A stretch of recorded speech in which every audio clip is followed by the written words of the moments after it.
Yeah. What's up, my boy? All right. How are you doing this morning? Good. Where's the dad? He's going to work? Where's your father? Oh, that's nice. Thank you for disturbing my video.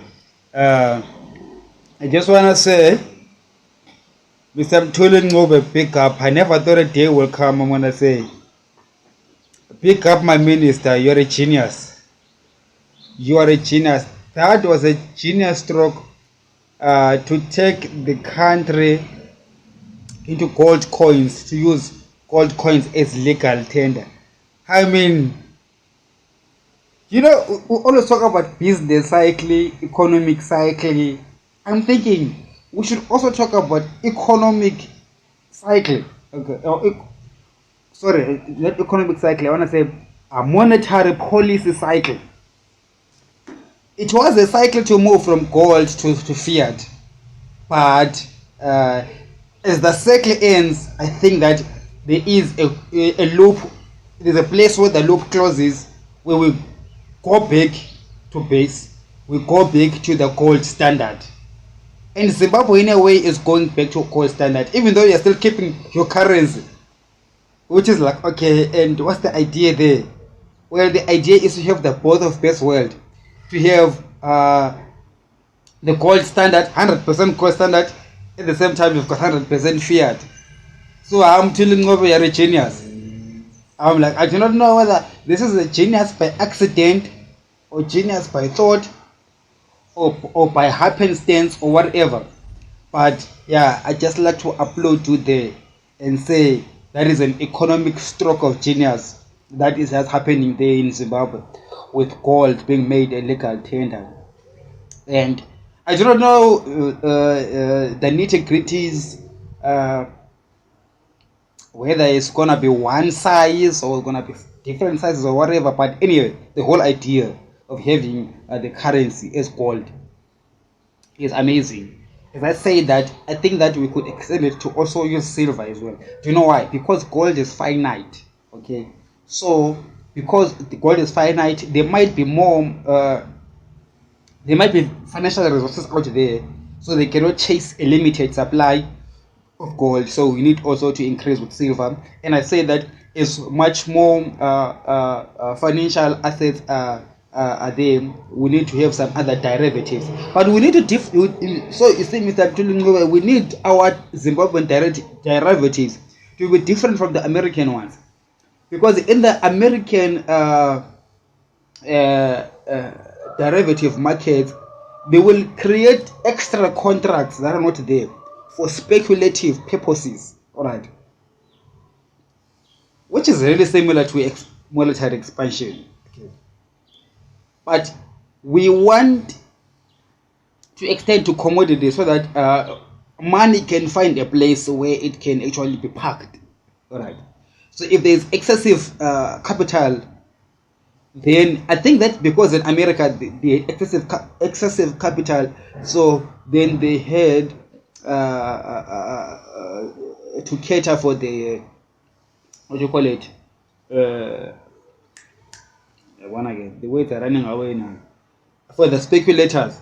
But I do not think that it is just only catering for the speculators, but I think it is also the fact that there is the money supply is more than the supply of the commodities.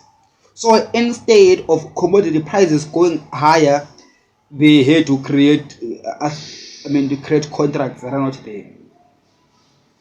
But it's a lie. You'll be lying to people. So everybody wants to have their own physical assets in their hands. They will not be able to do that because the money, because there is fake contracts. That is what fiat currency is. And Mthuli Ncube is taking us back to sound monetary policy, which is a stroke of genius. If you want to expand the monetary, it's easy. Use the Zimbabwean currency, but do not touch the gold. Do not touch the silver. Keep it like that. Make gold contracts and keep them like that. We are going to be a hub a legal hub, a global legal hub. We will be like the next Switzerland. Zimbabwe can be the next Switzerland. You know what I'm saying? That is stroke of genius. Mr. Mnangagwa, keep that guy. Keep that guy. That guy's for the keeping. Okay. Yeah. 2 months ago, I made a video and said, if I was Mnangagwa, I'll give him 2 months to resign. But now, yeah, 2 months have passed, and I would be satisfied. As a president of a country, I would be satisfied and say, well done, my finance minister, well done, Mr. Mankuja, the Reserve Bank governor, for coming up with this idea that is great. And let us get our people to be traders.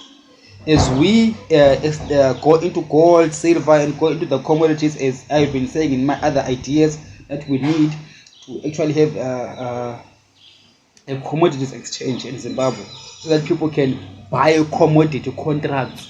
Okay, so it will teach our people to be erudite as far as financial matters are concerned. I mean, Zimbabwe, they're the most educated economists in the world. There's no country where you can pick up an accidental economist than in Zimbabwe, because the people have been forced. Okay, other countries, they're not forced because their environment has been stable. But in Zimbabwe, our environment has been so destabilized that everybody had to learn multiple currency regimes, all of those things. Now, Mr. Ntuli, we need to usher our people, Mr. Mankunja, into a place where they're actually traders. Okay, people are traders. People have to have a gold contract, silver contract, coffee contracts, maize contracts. You understand? That is how they will keep their money. Okay, sound money. Instead of just putting money in the bank. In the bank, you must put your salary. Okay, the current account, things that you can spend now. But then the long-term monies, they must be kept in commodities, in assets. Okay, that are tradable on an exchange. All right. The physical money itself, the banks would have to be the guys who keep the physical monetary values itself. So I see a bright future for Zimbabwe. I think this is a beginning of great things, and this is how great things are going to begin. And I think that we should work together, and we really need to now fix the political issue. The political issue is actually a relational issue. It's an issue of relationship. I mean, Zimbabwe needs to go to counseling, family counseling. Okay, it really is a relational issue. I reiterate, it's not about ZANU-PF opposition. No. It's about it's about the relation. It's about the relational issue. We need to relate now. We need to come to your table now and begin to talk as brothers and sisters, as one family now. Okay, people shouldn't fear ZANU-PF, fear to be beaten, fear to be killed, fear this. We need to move over that, because right now, what we have right now, what Mankunja and Mr. Ngobe have just landed on the table, is something that is so precious, something that can bring us together to the same table and become one. So that we want to take politics to a place where politics is boring. Like, we don't care who's the president. We don't care whether it's Mnangagwa, whether it's Patrick's wife, or all I care. Or is what's his name? This guy, this triple C guy. I don't know. I forgot his name. We need to get to a place where politics is boring. Understand? Where the president of the country is like a CEO, or like a chairperson of a lock chain. In that way, we will have a situation whereby for the first time in our miserable lives, we will have a country, all of us. Something that we can have a country, we will have a core where we can rally towards. Because to me, that is what Zimbabwe needs, a core. Where do we rally towards? What is this one thing that we all agree on and there's no disagreement on? You understand? Because most people are liars, most people are thieves. Okay, that's standard. Comes with a package. The moment you give birth to a child, you know that's a thief there. It's a corrupt thing there. Like the Bible. The Bible doesn't play. It says you are born a sinner. I mean, we casually check those things. But now when I look into it, I really were born sinners. When we give birth to a corrupt individual. You're going to be stealing government coffers. All of them. What are those kids? So now what I'm saying is that, seriously speaking, my people, is that we really need to have a core as Zimbabweans. As I'm saying that the core is always money. People want to make money. That is the fundamental thing. Fundamentally, ZANU-PF have recognized people want to make money. Triple C recognized people want to make money. People don't want to be president. People don't care about many things except that people want money. Okay. And then some people think that being in government is a place where they can make money. You see, we need to dismantle that. Alright. We need now to move towards policies that will dismantle that. Policies that will dismantle that. And I believe that what Tuli Mngove has started now with the gold standard, which is sound money, it actually takes away the corruption in the monetary space. Okay, in the monetary policy space, we really are going to get rid of these people who are currency in the street. We will get rid of corruption like that because money will become sound. Okay, you will not have money sold here for this price, money sold there for that price, because money becomes gold and it is sound. It naturally eliminates corruption. So I mean, having done that in monetary space, we need also to look in the political space and come up with some amazing ideas that will actually remove the corruption in politics. You remove the corruption in politics by making it impossible to make money for being a politician. Because it's like if you're a minister, then you can get government tenders, or if you're a president, if you're that, you've got access to resources that you can steal. I mean, bear with me, watch my channel. I think God is gonna give me an idea. Okay, God is gonna clarify this thing that is in my head about how can we create a political system that is actually free from corruption, or at least free from the very corrosive corruption. But for now, I like the fact that our people are going to be traders, and we are going to be financially literate, okay, financially astute, will be investors, and because of sound money, as the globe is reeling in a high inflation and depression, possible depression, because the inflation that Jerome Powell used to think that this inflation is transitory, but it turns out it's not transitory. It is actually here to stay. But our gold standard in Zimbabwe is going to keep us safe from all of that. Okay. Yeah. What's up? Look at this one. What are you doing?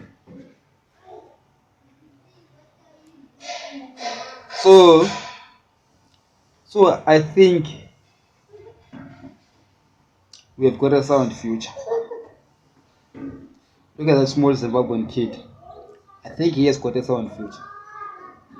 Thank you, Father. Thank God for bringing these young kids into the frame, because these are the future of Zimbabwe. They are Zimbabweans. Those kids. They're actually Zimbabwe. Yeah, their father is Zimbabwean. So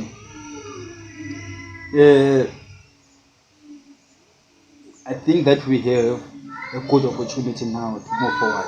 Please, let's not screw these things up. I know we love screwing things, but I hope that this is what God was talking about yesterday when he said to me he's gonna bless Zimbabwe and there's nobody who's gonna claim ownership of it. It's gonna be his doing, and I think this is where he's starting, and this is where it's going. So let us watch this space. I think the country really, we are now on that trajectory of growth. Only if I do. Okay. Morning. Morning. How are you doing? Oh, the kids. Yeah, let me tell them, not just play with that. Okay, ma'am. All right, sorry for that. These kids here that are playing.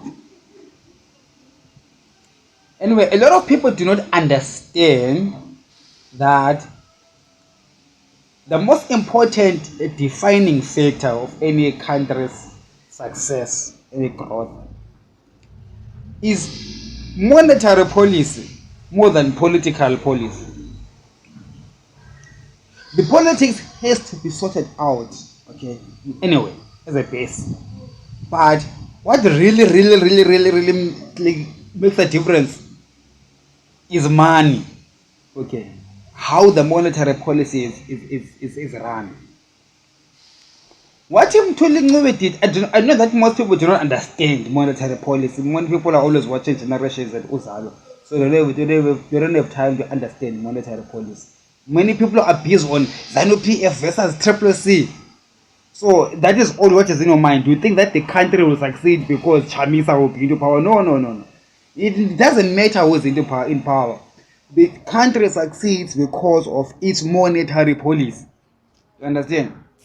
Not it's not about persons, whether we are tall, short, yellow, brown, or dark. Because to me, it's a personality cult to think that, oh, we love Chamisa, he must be president. Okay, it's fine, but I'm just saying that, I mean, at the end of the day, it's not about who is in power.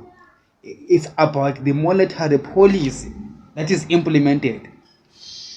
And therefore, I'm saying that what Mthuli Ncube did, I've never did any video that is positive from Mthuli Ncube. Every time I mention Mthuli Ncube, it's always a negative light. Okay, because these policies were negative. But now, this is actually sound policy. This is what, if Triple C was going to be a government, this is what they were supposed to do first. I'm really surprised Mthuli Ncube did this thing because it actually limits the people in government to do corruption. Because when you implement sound money policies, it's difficult for corruption to happen. So, I'm not saying that it's going to eliminate corruption completely, but at least it's a policy that, some people would view those guys as corrupt. Therefore, but then this is the policy that would make them to be unable to be corrupt, or for corruption to be very difficult, and for people to actually succeed. You hear what I'm saying? Okay. I hope the lighting is good. Where is the sun? It's too early in the morning. So this is actually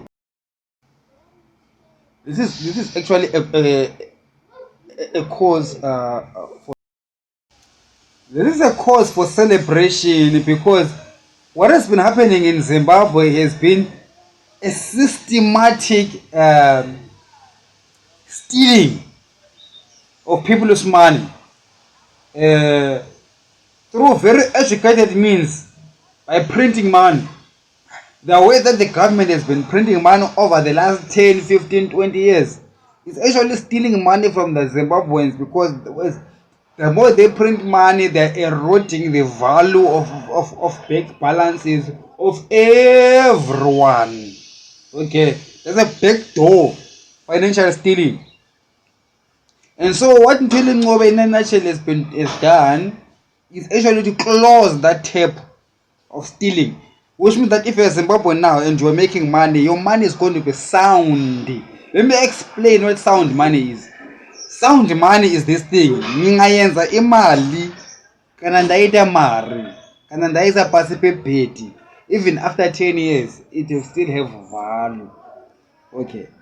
But monetary policy that is not sound is this thing. You work hard, you make money, you keep money. That money loses its value, or its value is corroded. And then you're going to ask me a question: if the money loses value, who gains the value? Because every time something loses value, there is something else somewhere that gains money. In the Zimbabwean context, it has been the people bank balances losing value, and the government. Okay, the Zimbabwean government has been able to pay for local debt through printing money, through hyperinflation through destroying the value of the currency. That is how they've been borrowing money locally and paying. But that's a very, very complicated economic means of doing it. Okay. Ubutsotsi kahle kahle but futhi bakhona bufunde kakhulu. Awuzukubona wena. Okusala uyasebenza, ufaka imali ebank, but ivuka ingenavalo. Ivalo yakho niyephi? You must understand uba ivalo mayisengasekho. Ukhona umuntu lo ithathile. Somebody took the value. Who? It's the government. That's what has been happening all along. So Mthuli Ncube is actually close that tape, or halfway close the tape, because there's still two currencies. There's still a fiat and there's still the gold. So for me, it's a good move. To me, it's a very bold move. I'm surprised it passed through ZANU-PF people. I mean, ZANU-PF people are extremely corrupt. I mean, let's not lie to ourselves. We all know them. They are extremely corrupt. For them to do this thing, it was like being forced, by the nature of things. Otherwise, the corruption there, man, those guys are thieves. I know. There's no sugarcoat things. I'm a seller, I finish the car. They're all about eating. Let me eat now. But in training it's like teaching them that no, guys, you must not eat the seed. At least let us have a seed. At least let us plant so that we can eat from the harvest. Do not eat from what we are using to plant. So that is a bold move. To me, that is what it looks like for Mthuli Ncube. And I like that, and I think that is amazing. And I can't stop praising him for that stroke of genius. And I do know that for some people it doesn't appear that way, because the rewards have not yet been realized. But remember, for some of us, we can analyze these things. We can see where things are going. And now I'm already celebrating a harvest, even though we are actually at the planting stage. Okay, Zimbabweans are still suffering right now, but we are now at a planting stage. We have planted something which is amazing, which I believe in the future we're going to reap something amazing. And therefore I'm celebrating now because the planting has happened. I'm celebrating now because the first rains have come. I'm celebrating now because the Kukura Hundi has come. The Kukura Hundi rain has come and we have planted. Therefore I'm celebrating. I'm celebrating as somebody who understands economics. Other people will not celebrate because they are still suffering, because they do not know what's going to happen. So I'm celebrating because I know that what we are doing now has got positive outcomes in the future. And I know, and I'm celebrating because I understand that it is only Zimbabwe that is doing this thing. Maybe there's a few other countries that are doing it. And I do understand also that in the future, in the coming 6 months, 12 months, 18, 24 months, the world is going to get into a crisis. Okay, financial crisis, economic crisis. And this is actually a shield. What Mthuli Ncube did is going to shield Zimbabwe. So therefore, to me, I celebrate because I'm like, wow, from a finance minister from Zimbabwe to put up such a shield. You would have expected this thing to come from America, UK, Europe, but the Europeans haven't done it. It's a Zimbabwean who does it. I understand that most people don't understand what I'm saying. That is true, I know. The only people who understand what I'm saying is, people who understand economics. If we don't understand economics, you only follow politics and follow your pocket. I can excuse you. I know you wouldn't understand my excitement. I understand, it's okay. But those who understand economics, they will know that, come on, look at it. There is no sound policy anywhere in the world. Close, like I don't know how many countries would do this thing. Maybe there's a few, or we're the only ones. Therefore, it means that we are shielding our country. Which means 2 years from now, remember we had the 2008 global financial crisis. We are going to have the 2023, 2022, 23 or 24, I do not know, global financial crisis. And that global financial crisis, Zimbabwe will survive it. Why? Because we are using gold as legal tender. Yes, simply Simple as that. Because this financial crisis is a crisis of currency. Remember, it's currencies that are being attacked throughout the whole world. They are losing value, hyperinflation. Okay. Now, the moment you buy gold, you eliminate inflation. You've got an inflation hedge. The moment the government makes gold legal tender, it means, legally speaking, whether people know it or they do not know it, they will begin to get into this space of inflation necessity. We will be safe from inflation as a country. Okay, by the fact that you are using the gold as currency, we are safe from inflation. Do you understand? And I mean, this global crisis that is coming in the next 2 years is fueled by inflation. It's a crisis of inflation. Okay, you understand? Because there will be no shortages there will be no inflation in the country, owing to the fact that our currency is gold. Our environment becomes conducive for producing goods and probably services as well. So if our environment is conducive for producing goods, therefore we in a way attract capital, our own local capital and foreign capital. As foreign capital is divesting from global markets, from global credit markets, then they will have to look in the emerging markets. They look at Zimbabwe, they see opportunities to diversify. I mean, let's talk about manufacturing. In China, the global manufacturing is happening mostly in China, because China is affected by COVID virus right now, and there's so many COVID restrictions. They need to be a decentralization of the global manufacturing hub. So therefore, global brands are looking for a home, and therefore, I mean, we can look at politics and other variables, but Africa is a very good place. And if you look at Zimbabwe, you will see that the advantage of Zimbabwe would be our monetary policy, where we've got sound monetary policy, where inflation that is rampant all over the world will not be found in Zimbabwe, and therefore you can make long-term investments in Zimbabwe that will attract big global brands to Zimbabwe, because the monetary policy is sound, because there is sound money. You understand? Because remember that in the manufacturing space, global brands are looking for stable currencies. Alright. So because we're using gold, and by the way, gold is stable.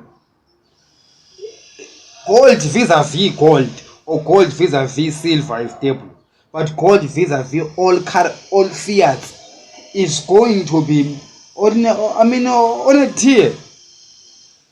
It's going to be increasing in value as gold price is increasing in value. Therefore, the local currency of Zimbabwe, which is gold, is going to be increasing in value. All right. Okay. Therefore, it means that the local economy can sustain a production for the for the local sector. You understand? Therefore, it means that global investors will invest in our economy, or on whatever, whether it's physical, real estate, or whatever, and they know that they are not going to lose value. But in fact, by the fact of investing in Zimbabwe, the sentiment becomes positive. Because of a positive sentiment, you can spare investment, spare growth, okay, economic growth across the whole economic spectrum. Alright, do you understand? I do not know, maybe I'm just being too hyperbolic or being too extremely excited about it, but I mean that is a pragmatic way forward. I think that's a pragmatic way of looking into it. I don't think I'm exaggerating. I think that this is I think my thought line is modest. I think it is modest for me to think this way, to believe that is the direction that this monetary policy is going to take. Because I'm trying to articulate to people, because I know that people do not understand what it means. They do not know the implications. because a lot of people do not study these things. I do, I know, understand? So, yeah. Coupled by the fact that God even told me, He told me Himself that He's gonna bless Zimbabwe soon now. And I've noticed that God is not interested in your politics or who is the president. God doesn't care. Even if you put a cat to be a president of the country, God will bless that cat and take us forward. You understand? Okay. Let's stop for now. I'm gonna have to go and make breakfast. I'm so hungry.